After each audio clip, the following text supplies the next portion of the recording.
दोस्तों आप सभी लोगों का मेरे इस यूट्यूब चैनल पे स्वागत है।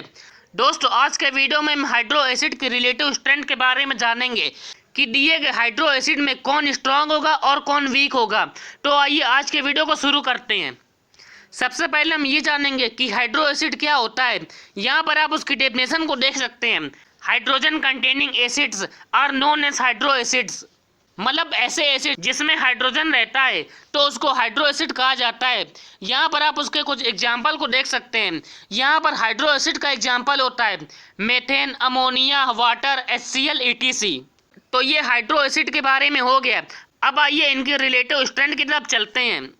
अगर हम हाइड्रो एसिड की एसिडिक स्ट्रेंथ के बारे में बात करें तो उनकी स्ट्रेंथ हाइड्रोजन से जुड़े हुए एटम की इलेक्ट्रोनेगेटिविटी पर डिपेंड करती है और इसके साथ ही हाइड्रोजन और दूसरे एटम के बीच में बने हुए बॉन्ड पर भी डिपेंड करती है। तो अब आइए हम ये जानते हैं कि किसी भी पीरियड में लेफ्ट टू राइट जाने पर हाइड्रो एसिड की एसिडिक स्ट्रेंथ पे क्या फर्क पड़ता है और किसी भी ग्रुप में टॉप टू बॉटम जाने पे हाइड्रो एसिड की एसिडिक स्ट्रेंथ पे क्या फर्क पड़ता है। If we move from left to right in any period, strength of hydro acid increases। मतलब जब हम किसी भी पीरियड में लेफ्ट टू राइट जाते हैं तो यहाँ पर हाइड्रो एसिड की एसिडिक स्ट्रेंथ बढ़ती है। तो ये तो हाइड्रो एसिड की किसी पीरियड में एसिडिक स्ट्रेंथ के बारे में हो गया। अब आइए किसी ग्रुप में इनकी एसिडिक स्ट्रेंथ को जान लेते हैं। If we move from top to bottom in any group, strength of hydro acid increases. मतलब जब हम किसी भी ग्रुप में टॉप टू बॉटम जाते हैं तो वहाँ पर हाइड्रो एसिड की एसिडिक स्ट्रेंथ बढ़ जाती है। किसी भी पीरियड में हाइड्रो एसिड की स्ट्रेंथ को हम इस तरह से समझ सकते हैं कि जैसे जैसे हाइड्रोजन से जुड़े हुए एटम की इलेक्ट्रोनेगेटिविटी बढ़ती है तो वहाँ पर हाइड्रोजन का H+ की फॉर्म में निकलना आसान हो जाता है, तो इसीलिए उसकी एसिडिक स्ट्रेंथ भी बढ़ जाती है।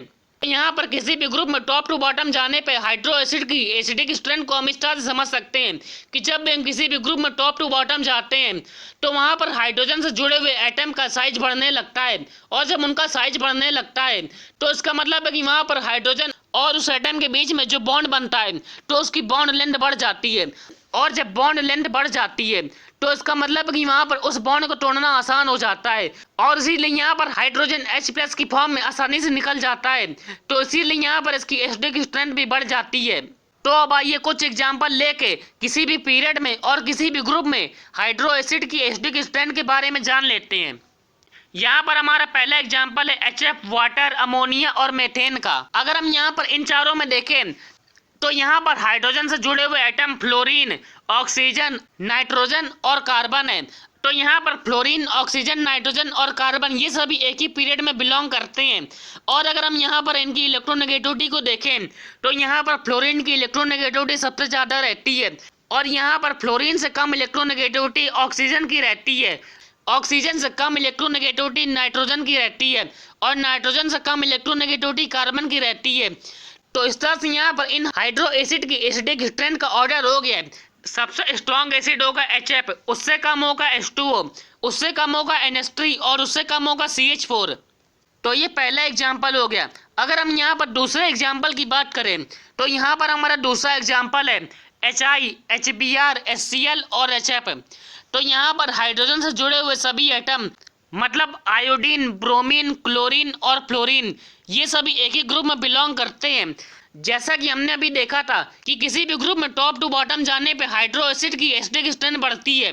अगर हम यहाँ पर हैलोजन फैमिली में टॉप टू बॉटम जाते हैं तो वहाँ पर सबसे आखिरी में आयोडीन आता है। इसका मतलब है कि यहाँ पर हाइड्रोजन और आयोडीन के बीच में जो बॉन्ड बनेगा उसकी बॉन्ड लेंथ सबसे ज़्यादा होगी और जब बॉन्ड लेंथ सबसे ज़्यादा होगी तो इसका मतलब है कि यहाँ पर इस बॉन्ड को तोड़ना बहुत आसान होगा, इसीलिए यहाँ पर H+ आसानी से निकल जाता है, इसलिए ये एक स्ट्रॉन्ग एसिड रहता है। यहाँ पर HI से कम स्ट्रॉन्ग एसिड HBr रहता है, इससे कम एसिडिक स्ट्रेंथ HCl की रहती है और HCl से कम एसिडिक स्ट्रेंथ HF की रहती है। तो ये हमारा दूसरा एग्जाम्पल हो गया। इसी तरह से अब यहाँ पर इस तीसरे एग्जाम्पल को भी देख लेते हैं। यहाँ पर इस तीसरे एग्जाम्पल में हाइड्रोजन से जुड़े हुए एटम ऑक्सीजन ग्रुप में बिलोंग करते हैं। जब हम ऑक्सीजन ग्रुप में टॉप टू बॉटम जाते हैं तो वहाँ पर सबसे आखिरी में Te मतलब टेलुरियम आता है, इसलिए ये सबसे स्ट्रॉन्ग एसिड है। और यहाँ पर ऑक्सीजन ग्रुप में सबसे पहले ऑक्सीजन आता है, इसलिए ये एक वीक एसिड है। तो इस तरह से ये हाइड्रो एसिड की एसिडिक स्ट्रेंथ के बारे में हो गया है। तो इसी के साथ हमारा आज का टॉपिक कंप्लीट होता है। दोस्तों उम्मीद करता हूँ आप लोग को मेरा ये वीडियो अच्छा लगा होगा। तो फिर मिलेंगे एक और नए वीडियो के साथ।